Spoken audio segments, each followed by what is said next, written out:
Good morning, everybody. I'm Mary Catherine, and welcome to my own little house. Well, this morning we're knitting, and I want to talk to you about this pair of socks that I'm working on. I mentioned that in a couple of videos ago, and they're coming along, I must say. Look at that. I've got this is the top, this is the opening, the cuff, and I've got the cuff done and the body of the sock done down to the foot. This is the heel flap. Okay, and you have to tie off half of your stitches over here, and I had them on a stitch holder and it was too rigid, so I just put them on some yarn, which actually works better. It allows the sock to curve and allows me to work on these stitches more. So this is 6 inches from the beginning of the cuff down to where you put these on a stitch holder, and then it's 2.5 inches of the heel flap. And I'll show you, let me show you my other sock that I made out of the same type of yarn. This is called Magic Stripes, and I made a pair of socks from this pattern. Some of you may remember, I guess it's probably been 3 or 4 years, which means it's probably been 5 at least. So here's what this looks like. This is the 6 inches of cuff and ankle. And then I've done this portion here. I've done this heel flap. Now, I don't really remember how I did this sock. It is coming back more easily to me than I think it was the first time, but I still am going to have to study these directions. Now, the directions come with it. Where'd they go? This is the little wrapping for the yarn, and then on the back they give you the directions. There's the cuff, and then all this stuff. So I'm down to I've done the heel flap, now I'm down to turn heel. So I'm going to sit here and study it. It doesn't help that my needles are a size 2 and the pattern calls for a size 3. So I had to increase my number of stitches. I went by whatever I apparently decided last time, which was to cast on, I don't know why I did this. I cast on 64 plus 1. Why did I add 1? I don't know. But I went ahead and did it again. However, 64 works well because you can divide it into 4. Okay, so it's 16. So when I was working this round, I had stitch markers every 16 stitches. So I had it divided into 4 segments. And then when you do the heel flap, half of them, or 32 of them, get held on the stitch marker, or not the stitch marker, the stitch holder, and then 32 of them get worked on the heel flap. So you divide it in half. It doesn't look that way. This looks so much bigger, and this looks tighter, and I think that's because of the very interesting stitch that you do here. I've never done this stitch pattern on anything other than a sock, and it is actually, boy, you can see one of my mistakes. Don't look at the mistakes. Okay, when you look at the back of the regular stockinette stitch, you see what it looks like. Now look at the back of the heel flap. This is, I think I remember that this is some kind of a stitch that strengthens this part of the sock and makes it tougher so it's less likely to get worn. I took some close-ups of this. Basically what you do, I have 32 stitches on here, and the stitches are in pairs, and you have to work it back and forth, knit one way, purl the other. Obviously you're not in the round anymore. And so say you're on the knit row. You slip the first stitch, knit the second stitch, slip the third stitch, knit the fourth stitch, and you maintain that pattern all the way across, okay? And so you are slipping every other stitch. Then when you turn the work to go back on the purl row, you also, if you have an even number of stitches, you also slip the first stitch. Now, if you remember, that's a stitch that you knitted on the other side. So on this side, you're reversing all that. You're going to slip the stitches that you knitted on the other side, and you're going to purl the stitches that you slipped on the other side. And you can really see this after you turn back, especially on the purl side. When you're on the purl side, you can see the stitches that were slipped on the reverse side, the row before. And it's very easy to see which ones you need to go ahead and purl, because you can't keep on carrying, you can't keep on slipping the same stitch over and over again. That yarn cannot be stretched up the sock that way. And so if you slip a stitch on one row, you have to knit or purl it on the next time you come to that stitch. On the knit side, it's a little harder to see when you're looking at it which one, which stitch you actually worked on the previous row, on the back of the row, and which one you slipped. But if you look at it carefully, the slip stitch will hang a little bit lower, just a fraction lower. And but really the best way to keep track of it is to have an even number of stitches and to go slip, work, slip, work, slip, work. When I say work, I mean either knit or purl, whichever row you're on. Now you do that for 2 1/4 inches until you get, and it really looks, it doesn't look very different from regular stockinette here. But boy, on the back side, you can really see, you can see the slip stitches being pulled over. It's really, when you slip a stitch, you're kind of carrying the stitch. It's like carrying yarn on the back of the work, and you can see it on the reverse side. Okay, so what's next? Well, it says row 1. So it said to stop after a purl row. Okay, so let's look at what I'm doing. So now I am on a knit row.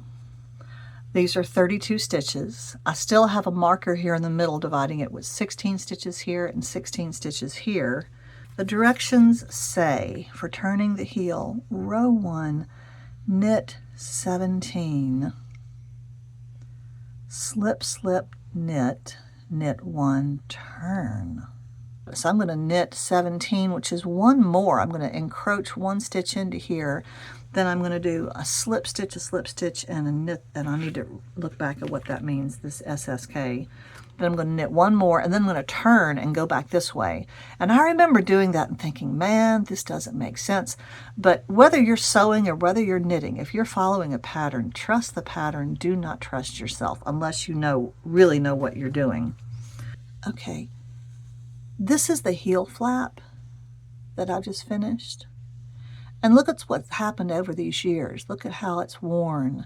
That really is a spot where you tend to wear. And it's not because I am wearing them with shoes, because I never wear these with shoes, but that apparently is a spot that gets worn. Look at that. But not worn through. Interesting. Okay, so my notes tell me to work 21, SSK, knit 1, turn, and then on the second row going back, I'm going to slip 1, purl 9 is my adjusted number, purl 2 together, purl 1, and turn. Man, that sounds so complicated. Well, we'll have to see. When they say turn heel, I think what they're talking about is this curve in the sock. I love having this as a guide. I didn't have that last time. Is I'm going to be turning, and I suppose maybe reducing. And then once I get down here, yeah, see the reduction there? See that turn? That's what's happening. And then when I get down a little ways, then I'm going to start doing rows that go all the way up here. I think at this point, maybe this is when I start going all the way around. And let me show you, I went through my yarn stash, and let me show you what I found. I found more sock yarn. Yes. I found some of the very best sock yarn, which is Patton's Croy. This is very highly recommended, and Patton's is a great yarn. This is size 1, super fine. It's 50 grams. It's 75% wool, 25% nylon, which is kind of standard for sock yarn. You want the nylon in there for toughness. This was some cotton yarn, I think, that I found. You don't want cotton yarn, so I won't be using that. This is a mystery yarn. Don't know what it is. Might try, I don't know if that's enough for 2 pair of socks in this pattern, but maybe I could do a short sock where I didn't have as much of the ankle. And the cuff, just maybe a little cuff right above the foot. We'll see. I don't know. But I've got 2 skeins of this. Now this is not a color that I love. So I'm going to sit down with my socks and concentrate and see how far I get. And I'll bring you back when I get a little further. Thanks.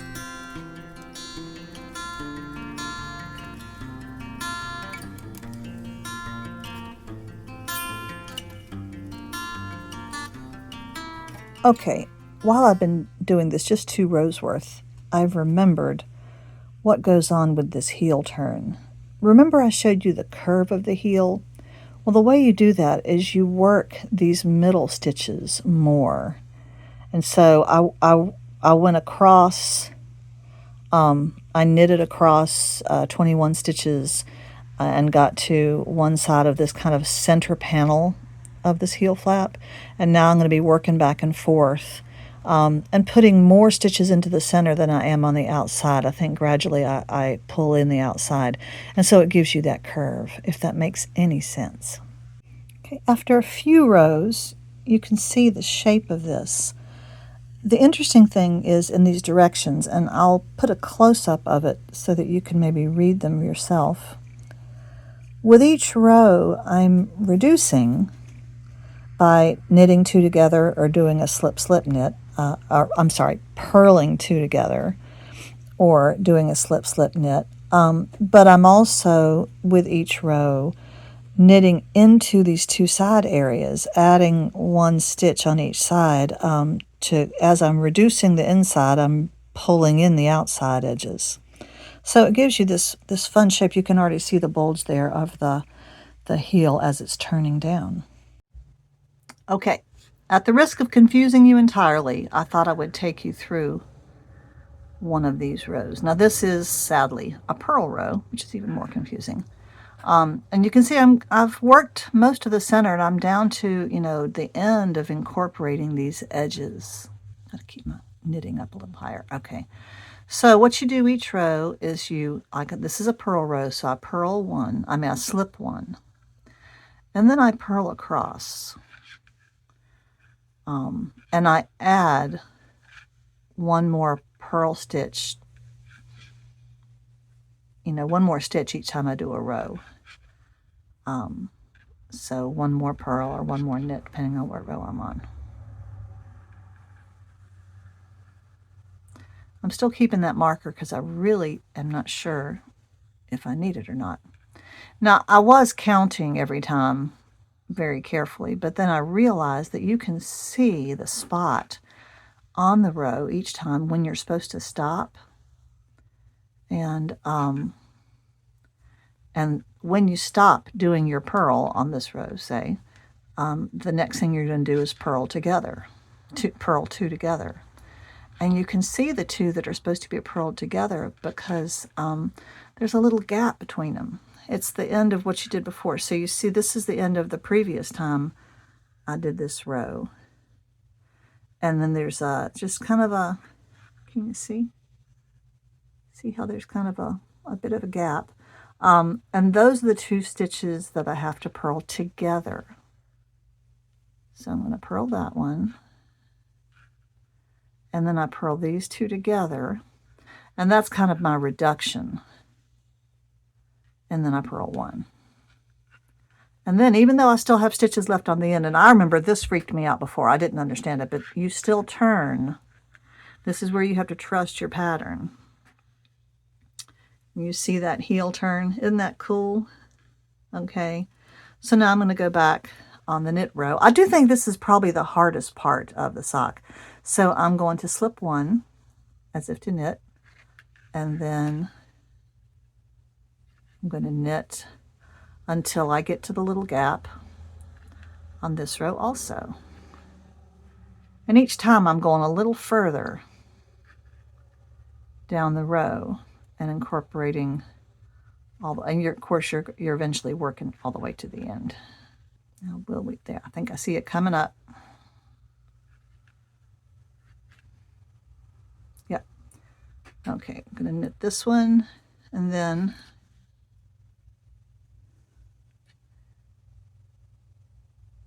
You see those? See the ones that are left? See how there's kind of a gap between this next one and the one next to it?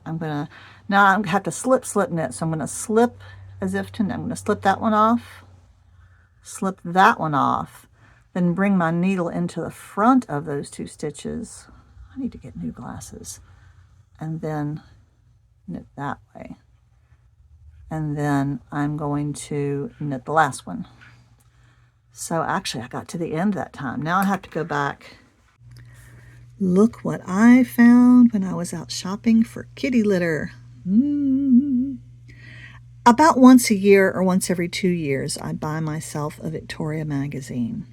This is the September-October edition, 2024, a double issue. Look at the background. It's antique books in a bookcase with those lovely diamond-shaped panes. And the name of this issue is Journey Through Scotland. Oh, yes. I love Scotland. I have a deep desire to go there someday, but I don't think I'll actually make it at this point in my life. But I love to go there in my imagination, and so I'm going to just pore over every bit of this beautiful magazine. Okay, I think I generally solved my situation. I just went ahead and did a little extra reduction with 2 purls together to get done. But I ended up with the right number of stitches on my row, which for me, with my smaller needles, is 22. I think that's right.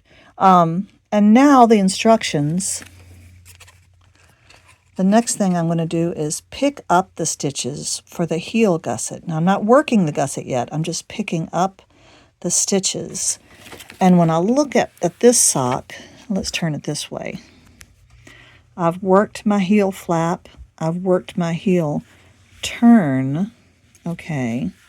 So I've made this turn around here. And now picking up the stitches for the heel gusset is what's going on here. Okay. Can you see where you have to pick those up? Okay, apparently, I haven't worked this yet, so I'm not really sure how that works, but I'm going to follow the directions and assume that it is going to happen as it's supposed to happen. Now, we're going to look at these instructions, and pardon my squiggles, that is my adjusting for my smaller needles and adding stitches, okay? Usually 2 or 3 stitches to the whatever amounts they give. But what we're going to be doing is working our way around in a circle around this sock, picking up stitches, placing markers, stitch markers, in this round that we're creating. Notice what it says here. Knit 11 stitches, place the marker. This is now the end of the row marker of the round, and that's really important.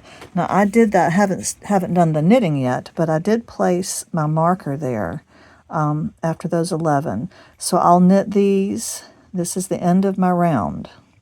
It's the back of the heel too, as you can see. And then I will, and their directions are for doing it with double pointed needles, but I don't have to do that. So I don't have to start a new needle, which is what it says to do. But thankfully I don't have to now. With these circular needles, I can just place the stitch markers and they tell me where I am. Okay, so I knitted those, which that was obviously easy. Now what I need to do to continue this round is I need to pick up stitches along this edge. I'm going to pick up 22 stitches all along this edge before I put my next marker. Okay. And that's not hard to do. You just take your little needle and stick it in there in different spots. You want to get the edge of your stitches. And so I'll bring you back when I've done that to show it to you. I'd like to try to show you what I'm doing to pick up stitches. I've already done 2. Can you see those 2 right there? So what I'm doing, can you see? I'm putting my needle through a stitch there and pulling my live yarn through, and I'm trying to put it through. Let me look. Yeah,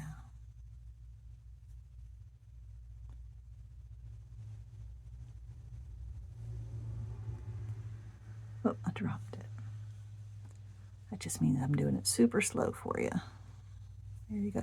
You know, it really helps that I've got the red and that the stitches on the edge are, oh, looks like I need to go down a little bit further. See. There we go. It's really not hard to do. It helps. I've done this before. I think I was making a sweater or something and had to pick up stitches along the armhole opening or something like that. Okay, I think I have picked up about as many stitches as I can on the side of this heel flap. I just don't think I could do any more without encroaching into the instep, which I don't want to do. So the next step is, and I've put a little marker there, right at that little point at the end of, this is the side of the heel flap. Now I've got the instep next. This is 32 stitches and the instructions say to knit all of this. So I need to untie my little bow here and I need to put all 32 of those stitches onto this circular needle, the same one as the other one, and then knit across there. And if it ever gets like too tight, I just pull this needle out of these stitches and the cable just does such a beautiful job. Okay, now I just put all of those instep stitches that were on a little piece of yarn to hold them. I've just put them on this needle. I've pulled this needle out. There's this little stitch marker. So I pulled it out and now I can knit these. And yeah, I just love circular needles for this purpose. With one pair of needles, you can do what it would take 4 double pointeds to do. Okie dokie. This is so much easier than last time. Whew. Okay, so I knitted all of the instep here and put it onto my needle, and then you just kind of pop the needle out and let the cable take the work.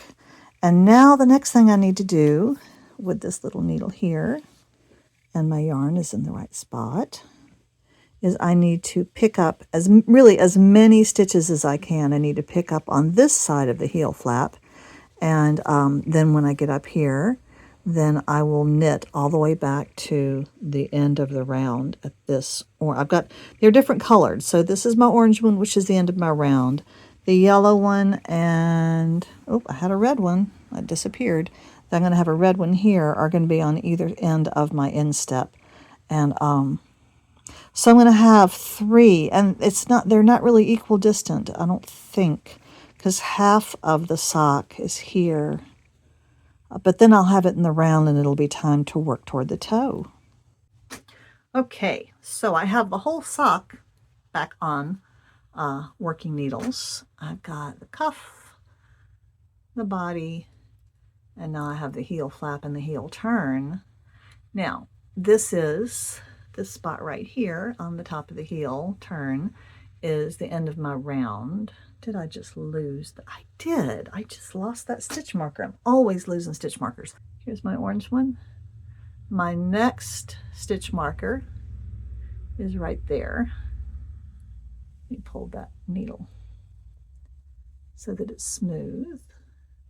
This is where I picked up the stitches along the side of the heel flap. You see that?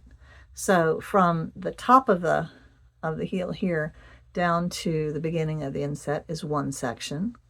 The inset itself is another section.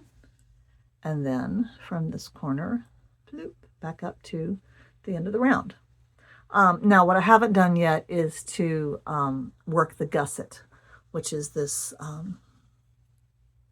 it's this section in here. It's kind of the hypotenuse, it's the triangle that fills up this corner of the foot. So that's what I'm going to be working on next. And then after that, it really is just a race to the toe going down the foot. I don't remember if there's any shaping or anything. And then you get to the toe and you do the Kitchener stitch and you're done. So that's, it's great. It's a great relief to get past this point. I think this was the most complicated part for me.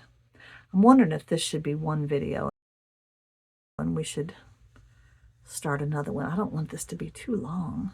I'll take a little picture of myself, put this for the thumbnail and say, we're done for this video.